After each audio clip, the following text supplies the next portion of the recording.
Goeiedag collega's. My vroegste herinnering van iets wat met Nicea verband hou, is gekoppel aan die geloofsbelijdenis van Nicea.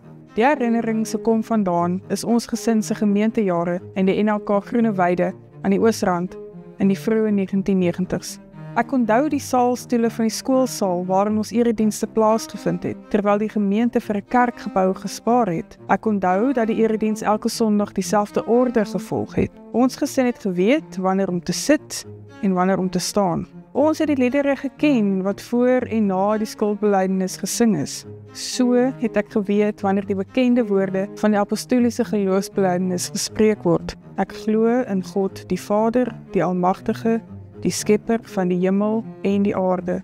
Een Sondagoggend hoor ek egter, ons glo in een God, skepper van die hemel en die aarde, en in alle sienlike en onsienlike dinge. Daardie tyd was daar nog godsdiens op die TV, en sowaar hoor ek eendag dieselfde woorde op die TV. Miskien het ek my ma daaroor gevra, want ek onthou vaagweg dat die antwoord op my vraag daaroor was, dit is 'n nuwe belydenis. Of miskien was dit is 'n ou belydenis wat die kerk nou besluit het om te gebruik. Ek kan nie onthou dat daar enige sprake was van 'n verwysingsraamwerk van hoe die belydenis met die konsilie van Nicea verband gehou het nie. Wanneer ek in hierdie vieringsjaar van Nicea op daardie herinneringe terugkyk, dan wonder ek of die hervormde kerk van my jeug die belydenis se agtergrond, woord en strekking genoegsaam aan my ouers verduidelik het. Ek wonder of die kerk van my kinderdae in die algemeen laat reg geskied het aan die lewende en dinamiese geaardheid van 'n geloofsbelijdenis of aan die eksistensiële karakter daarvan.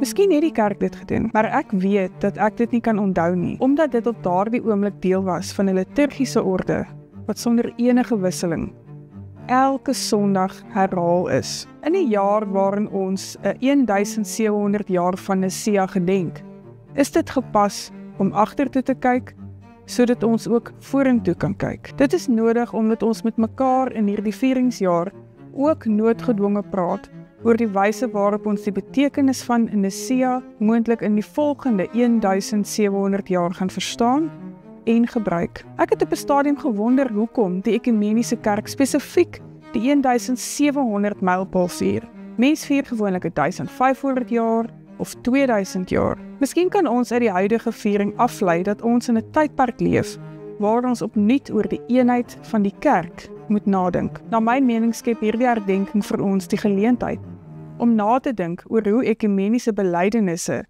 deel is van ons grammatika van geloof. Dit is ook die geleentheid vir ons om na te dink oor die eenheid van die kerk en ons vermoë om vandag nog as kerk met mekaar in gesprek te tree. As ons van Nicea praat, waarvan praat ons? As ons 1700 jaar terug bereken, kom ons by die jaar 325 na Christus uit. As ons egter van die geloofsbelijdenis praat, kom ons by twee moontlike datums uit, naamlik die jaar 325 en 381 na Christus.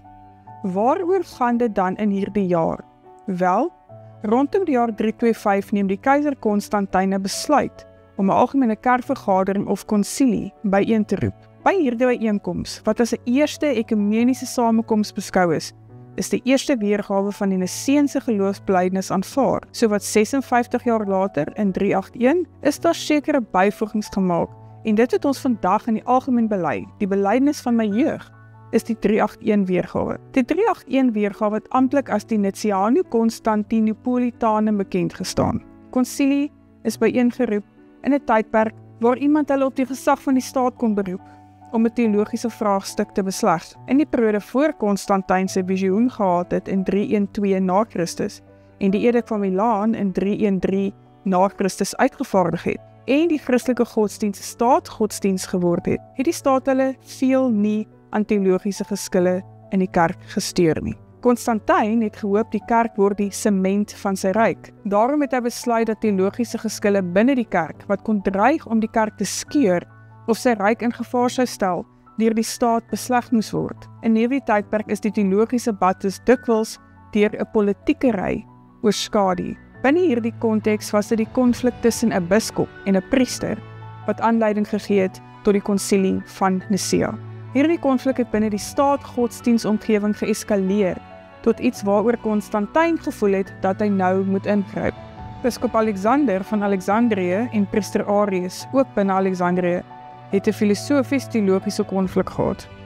Hierdie botsing tussen teologie en filosofie kom van die eerste gelowiges wat die evangelie begin versprei het. Hulle het hulle self dikwels, soos byvoorbeeld Paulus, bevind tussen mense wat nie geglo het nie, maar baie waarde geheg het aan die idees van die klassieke filosowe. Hierdie inleiding is nie lank genoeg om hierdie tema volledig deur te praat nie. Wat ek wel hier kan sê, is dat die meningsverskil gesentreer het rondom 'n teologiese en filosofiese verstaan van logos, en dat dit neergekom het op 'n debat oor die aard en goddelikheid van Jesus, sowel as die verstaan van Jesus se vermoë om verlossing teweeg te bring. Athanasius sou later Alexander se teologiese posisie verdedig, en hy het as sekretaris van Alexander die konsilie van Nicea namens hom bygewoon. Alexander het uiteindelik vir Arius uit al sy ampte in die kerk in Alexandrië onthef. Arius was nie hiermee tevrede nie en beroep homself op gesiene ander biskoppe in die stad. 'n Groep ondersteuners en studente het optogte deur die strate gehad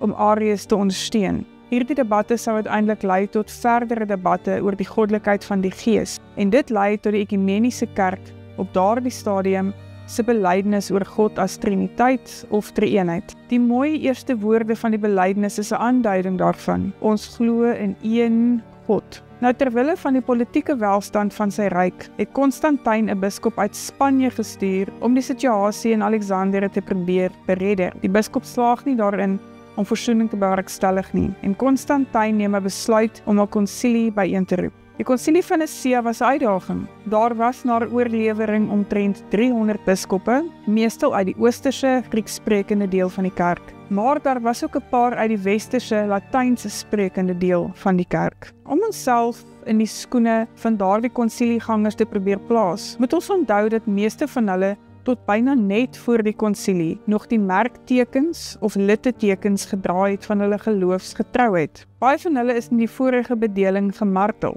in die tronk gegooi of verban. Nou is hulle deur die keiser uitgenooi om 'n vergadering by te woon op sy onkoste. Wat moes dit nie gekos het om 300 mense of meer uit verskillende dele van die wêreld in Nicea byeen te bring nie. Van hulle sou mekaar deur hoorsê of padlangs geken het, maar vir die eerste keer kan hulle met hulle eie oë mekaar sien. Op daardie oomblik beleef hulle iets van die algemeenheid of die katolisiteit van die kerk. In sy biografiese aantekeninge oor Konstantyn se lewe het Eusebius van Caesarea soos volg oor die konsilie geskryf: There were gathered the most distinguished ministers of God from the many churches in Europe, Libya, and Asia. A single house of prayer, as if enlarged by God, sheltered Syrians and Sicilians, Phoenicians and Arabs, delegates from Palestine and Egypt, Thebans and Libyans, together from those from Mesopotamia. There was also a Persian bishop, and a Scythian king was not lacking. Pontus, Galatia, Pamphylia, Cappadocia, Asia, and Phrygia sent their most outstanding bishops, jointly with those from the remotest areas of Thrace, Macedonia, Acacia en Epirus. Ek lees doelbewus al die plekname, sodat ons onder die indruk kan kom van die verskeidenheid en die verwondering wat met hierdie byeenkoms gepaard gegaan het. Binne hulle konteks was hierdie tipe samekoms gelykstaande aan 'n wonderwerk, en dit is 'n belangrike aspek waaroor ons in hierdie jaar en hierdie herdenkingsjaar moet nadink. Die wêreld is buitengewoon gefragmenteer en gepolariseer op die oomblik. In hierdie tydsgees wonder ek soms of iets soos hierdie samekoms moontlik sou wees vandag. Teologiese debatvoering en kontroversie is nie eintlik vreemd vir die kerk nie. Dit was eintlik ook van die begin af deel van ons spreekwoordelike DNA. Die teologiese implikasies van Jesus se boodskap het verrykende gevolge gehad, veral gegee die spesifieke samestelling van die gemeenskap en die sosiale kodes of gebruike en filosofiese invloede wat algemeen was in die antieke wêreld. Toe Paulus die boodskap van die evangelie versprei het hy swaar gekry. Hy het maniere ontwikkel om aanklank te vind by verskillende mense wat hy op die sendingreise besoek het. In wese is dit wat Paulus gedoen het, en die wyse waarop dit in 'n samekoms soos Nicea gekulmineer het, 'n verhaal van pogings om verskeidenheid te versoen. Belydenis was een manier. Mense uit verskillende streke kom bymekaar om te praat oor wat hulle as die kern of die ononderhandelbare aspekte van die boodskap en implikasie van Jesus se persoon en lewe beskou. Om 'n gesamentlike belydenis te maak beteken samekoms en 'n wyse om mekaar te kan hoor. Ons moet egter nie die konsilie oor-romantiseer nie. Die een kant van die muntstuk is dat die vroeë kerk tydens hierdie konsilie wel daarin geslaag het om iets van die algemene, die universele, die katholieke kerk uit te druk. Die ander kant van die muntstuk is dat die vergadering op eg menslike wyse gepaard gegaan het met 'n gekibbel en 'n geurtjie van boelie gedrag. Die konsilie het goed begin. Die biskoppe het hulle nuwe werklikheid post-vervolging bedink en bespreek en het al die wetgewende sake wat met hierdie nuwe werklikheid verband hou hanteer, soos byvoorbeeld die hertoelating van ordene en ordening van priesters. Die debat oor die interpretasie van Logos en Jesus se goddelikheid, die vermoë om verlossing te bewerkstellig, het egter mense in verskeie klein kampe verdeel. Die groot meerderheid het nie hulle self by een van hierdie kleiner kampe geskaar nie. Die atmosfeer van die vergadering het verander toe Eusebius van Nikomedia sy standpunt stel wat by Arius sin aangesluit het, naamlik dat Logos, Jesus, die woord, nie dieselfde goddelike substansie as God die skepper het nie. Dit is begroet met woorde soos kettery, godslastering, jy lieg. Dit het die atmosfeer van die vergadering heeltemal verander. Tot en met daardie oomblik het die vergaderde biskoppe min of meer sake op die agenda van die vergadering in die gees van onderhandeling en kompromie hanteer. Nou is diegene teenwoordig oortuig dat hulle 'n kant moes kies. Op die einde het die biskoppe teenwoordig saamgestem oor 'n belydenis wat gesamentlik 'n stelling teen Arianisme sou wees. In hierdie herdenkingsjaar is die konsilie van Nicea en die gesamentlike belydenis wat daaruit gevloei het, vir ons dus 'n kans om na te dink oor aspekte van kerkwees wat deur hierdie konsilieproses geïllustreer is. Daar is oomblikke in die geskiedenis van die hervormde kerk wat ons almal onder die indruk was van die wonderwerk van die universaliteit van die kerk. Ons was verwonder oor die hoeke van die aarde waar die evangelie uitgekom het. Daar is oomblikke waarin ons dialoog verwelkom en in staat was en is om met mekaar 'n saak deur te praat. Daar is egter ook oomblikke in die geskiedenis van die hervormde kerk waar die kreatiewe spanning tussen eenheid en verskeidenheid of die algemeenheid en die katholisiteit 'n breuk gelei het.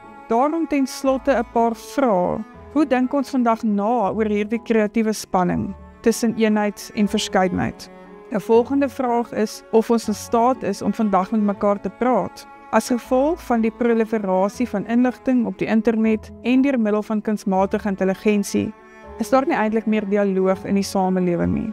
Daar is echokamers, in Engels sogenaamde echo chambers, waarin 'n persoon se eie opinie aan hulle teruggegalm word en versterk word, omdat hulle net aan soortgelyke argumente en sentimente blootgestel word, of daarmee in gesprek tree. Dit beteken, jy verskans jouself teen enige iets buite jou gekonstrueerde narratief. Wanneer daardie narratief onkrities is dit bitter gevaarlik. Polarisering en 'n voortdurende siklus van verdagmakery is die gevolg.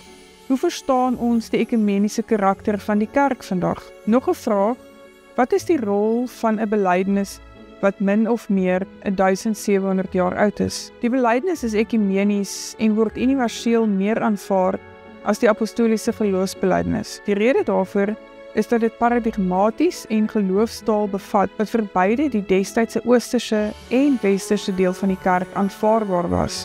'n Vraag ook is of die Niceense geloofsbelydenis vandag wesentlik bydra tot kerkeenheid. Wat maak ons kerkmense as hulle vandag die belydenis hoor? Dit is ook 'n vraag. Pas dit binne hulle verstaanshorison in? Moet ons dit vir 'n volgende generasie vertaal? En laastens, die belydenis inkorporeer pragtige, byna beeldende taal. Hoe dink ons vandag na oor die kreatiewe aspek van taal wanneer dit by die belydenis van ons geloof kom? Die herdenking van hierdie jaar hou dus met veel meer verband as net die formulering van 'n geloofsbelydenis. Die herdenking is opnuut 'n vraag aan ons oor die identiteit van die kerk in die 21ste eeu en 'n vraag oor die rol en die funksie van 'n belydenis.